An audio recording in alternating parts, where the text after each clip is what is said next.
Bismillahirrahmanirrahim. In a previous lecture, I gave a new definition of probability. In this lecture, I will apply this definition to a very famous puzzle which involves optimal strategy for a contestant on a game show. I will show that the current recommendations are wrong because they're based on an incorrect definition of probability. For the background, see the link on this slide for the detailed description of the new definition. Here I will just summarize the key features. Probability is a feature of externality. It's not a feature of our ignorance about the real world. Probability exists prior to the occurrence of the random event, and it is extinguished after the event occurs. This is the central feature which is not part of conventional analysis of probability. Once we use this understanding, we will see that we are able to solve a puzzle known as the Monty Hall problem, which has caused enormous amount of controversy.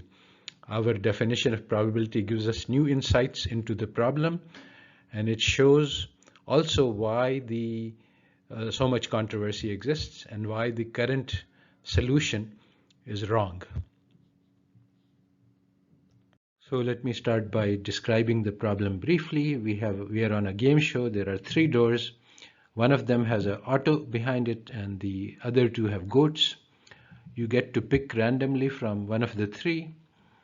But before you get to see what you have chosen, the host of the game show opens one of the doors you haven't picked and shows that it has a goat behind it, and he gives you the option to switch. So the question is, should you switch your choice or should you stick to what you originally chose? This diagram gives the standard analysis which leads to the standard conclusion that yes, you should switch. So initially we have a game show, and let's say that there are 3 doors.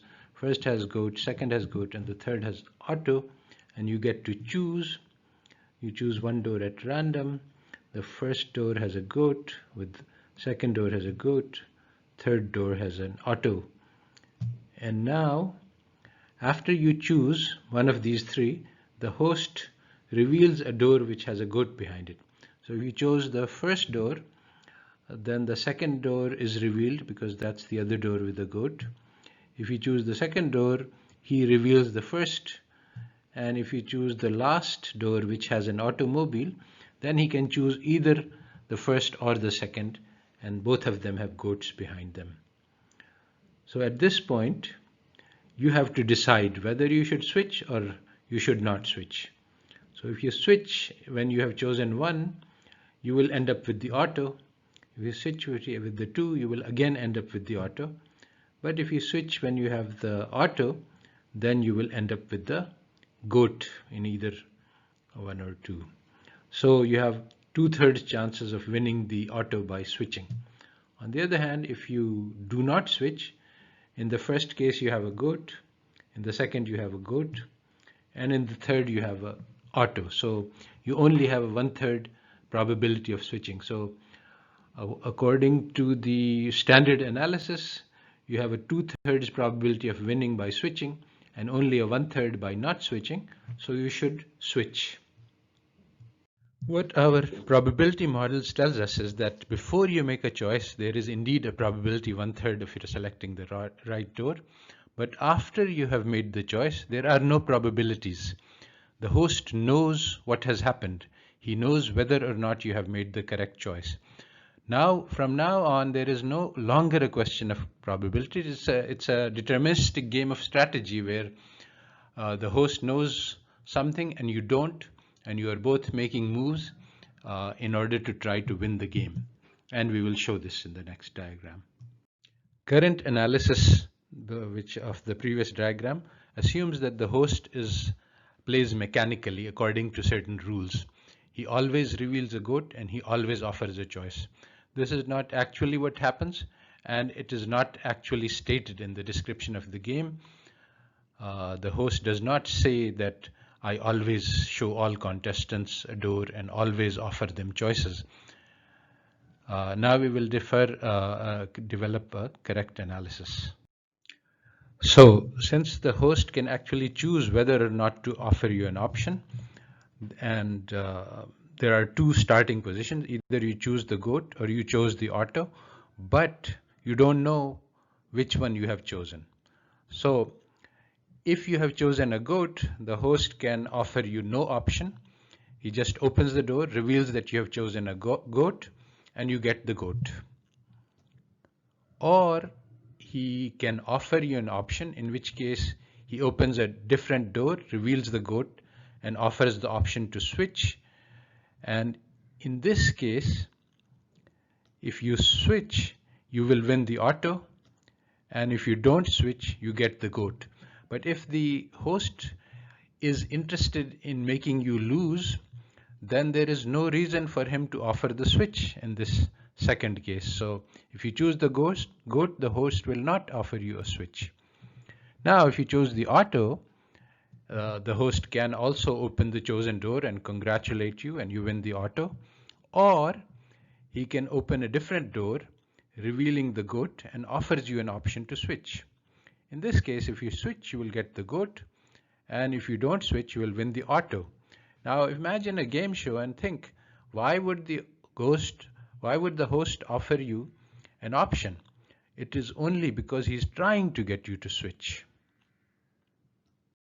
This exact situation is depicted in a once popular movie called Slumdog Millionaire, where the contestant is trying to answer the final question for a huge amount of money, and the host happens to slip him a hint about the correct answer after having a conversation which builds trust, saying that we are from the same background and I want you to win.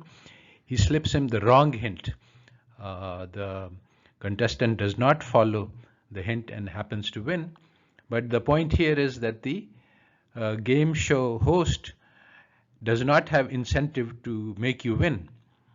And the original host of the show, Monty Hall, for whom the game is named, also explained the same thing. He demonstrated in 8 games out of 8 games that he always won.